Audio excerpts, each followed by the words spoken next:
Now, something I really wanted to talk about, because I don't think a lot of people know too much about it, is, you know, most bands, they kill themselves trying to get a record deal with some kind of label, any kind of label, you know, and you guys found that kind of success with Prosthetic Records. And, you know, it almost killed the band. Where exactly did things hit the wall with the label? I think, to tell you the truth, I think the problem with our relationship with the label was maybe twofold.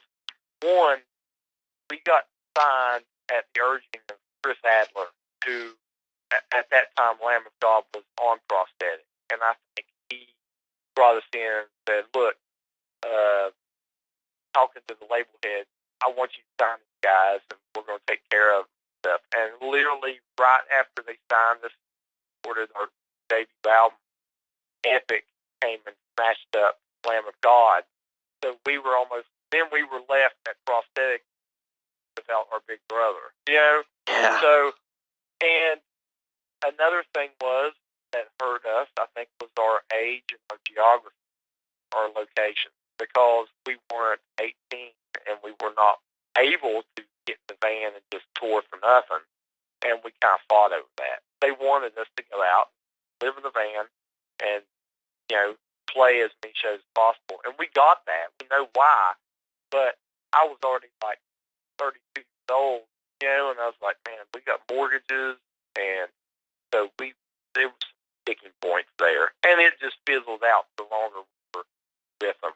Some relationships aren't meant to be, and that wasn't meant to be. It doesn't sound like it. I mean, you know, I think a lot of people expected Prosthetic to kind of do a lot more for you guys, and it just turns out that it seems like things are just, they feel better now. I mean, listening to your new record, it feels like you guys are kind of liberated on it, and it felt good to you guys, and so I think it feels good to the listeners. And so tell us a little bit about, you know, what it's like to put out the music independently now. Well, Grave Dancer was actually a label that we signed to. It was we were doing the distribution deal with Grave Dancer. They're out of New York City. That fell apart within a week. So we had fire Grave Dancer, and I didn't know you could fire a record label, but obviously I guess you can fire anybody.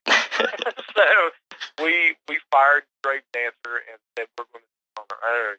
So actually, the label name we put it out under is our own West Virginia WB Snake Pit, and you can see it on the bottom of the album and on the CD it says WB Snake Pit. So great. So I mean, the independent route turns out to be, you know, your guys' bag, huh? It seems like it. I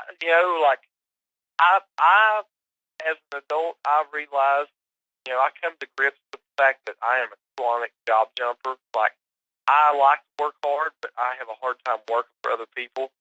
And that's like in my day job, I own my own home improvement business. I love it.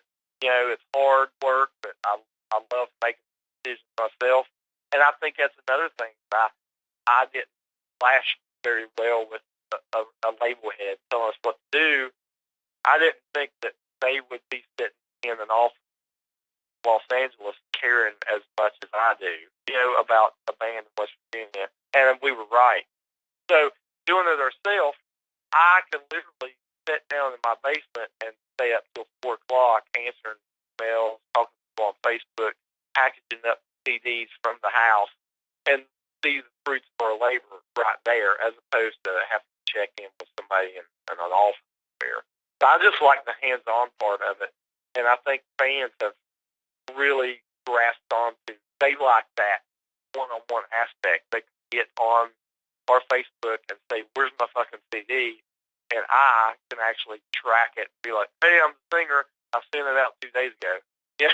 Right. That's awesome. Yeah. I mean, when you see that kind of thing, even if you're not a fan of the band yet, I was thinking of this when I saw it on your Facebook page. Like, you announced that you're sending out the merchandise to the people. And is that not a stupid idea? Because I've been wondering, like, am I wasting my time? I think it's awesome. I mean, it's not even just for the people who are expecting, to be receiving something, but just with me scrolling through that and seeing that you guys are like you said, hands on. I mean, you're taking care of the business. You're making sure that the people are getting your music that want it. So I love it. I think it's awesome. That's good. I'm gonna keep doing it. Because I mean, like if we get international orders and stuff, and somebody's like, I didn't get my CD, then they don't have to talk to some manufacturer or some distributor. Yeah, or somebody who doesn't even give a shit whether they got it or not. Right, and I've had to already.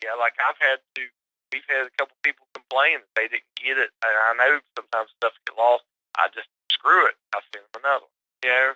Because the way I thought, like we only paid probably half the album ourselves. So I looked at the fans as shareholders, kind of like Green Bay Packers. Like they own this album too. If they paid for it, they didn't get it, then I'll send them some. It's working out. I really, it's harder this way, but a lot of times the hard road is the way to go. Yeah, I think so too, man. I think it's awesome. Now, speaking of everything getting really hard, you also have to. There's a lot of other aspects to it, like booking and things like that. But you guys are trying to partner with a couple of different people. I think you mentioned that you partnered with the Syndicate, who does some marketing and things like that, and also Heart Attack Entertainment. Can you tell us a little bit about that? Yeah, we realized that there were certain facets of running the band as a business we couldn't do on our own, and namely, I realized quickly that booking was one of the main ones. No matter if you are in the band or what, if I call up some bar in Pittsburgh and say, "Hey, we're from West Virginia, we'd like a gig," we put out albums, they're still going to be like, "We don't care," But if a booking agent calls that has a relationship with these places, it's easier. And Matt DeFabio runs Heart Attack Entertainment, and he used to play guitar in a band called Piston Razors, and now he plays Single Bullet Theory. And we talked on Facebook, and I was like, "This guy's awesome." So we literally just did a handshake. I was like, no contracts, my handshake is my word. Get us shows, we'll show up. And that's what we're doing. So it's working out great. And then as far as the Syndicate's concerned, the Syndicate's one of the biggest marketing companies for hard rock in the world.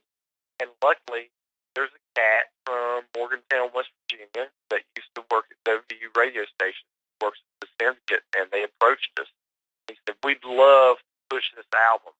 People in New York are talking about it, and you guys don't even know that." So I was like, "Okay, we'll work weekends. We'll pay for Syndicate to work for us." And now, we had 75 radio stations pick up the album in regular rotation that would have never even heard of it. So it's sometimes you got to bring in big guns to help you.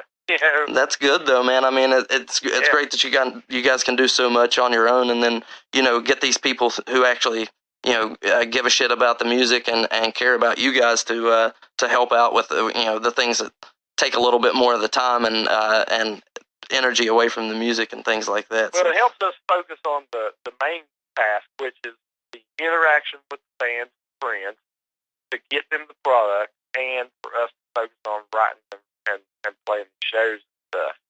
So there's just certain things we can't do as well as other people. If it means I have to work weekends, or that our bass player has to go in savings and stuff, we might as well do it. It's better. We've realized it's better doing that than taking that loan from record label and then never recouping. Right. Exactly.